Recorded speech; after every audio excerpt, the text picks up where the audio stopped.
Praise the Lord. ஒரே ஒரு வசனத்தை கூட காண்பித்து கொடுக்கிறேன். ஆதியாகமம் 40ஆம் அதிகாரம் 13வது வசனம். உன் தலையை உயர்த்தி உன்னை மறுபடியும் உன் நிலையிலே நிறுத்துவார். இன்னைக்கு ஆண்டவர் உங்களை பார்த்து சொல்ற காரியம் என்னன்னா, மகனே மகளே, உன் ஆண்டவர் மறுபடியும் உயர்த்த போறாராமா. நீ எங்கெங்கெல்லாம் வெட்கப்பட்ட இடத்துல காணப்படுறியோ அந்த இடத்துல உன் தலை நிமிர வைக்கப்படுன்னு சொல்லி ஏசப்பா இன்னைக்கு உங்களை பார்த்தாங்க சொல்றாரு.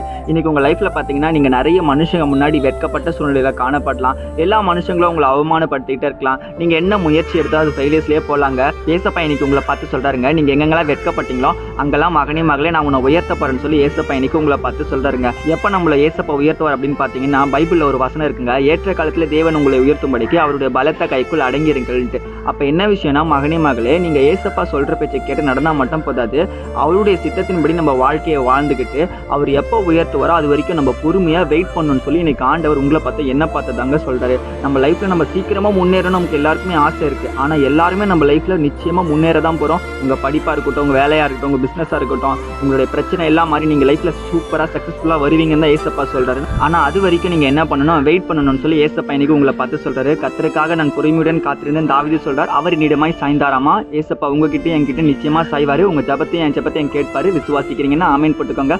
இதே போல இருக்கிற வசனங்களை ஃபாலோ பண்ணிக்கோங்க. God bless you. ஆமேன்.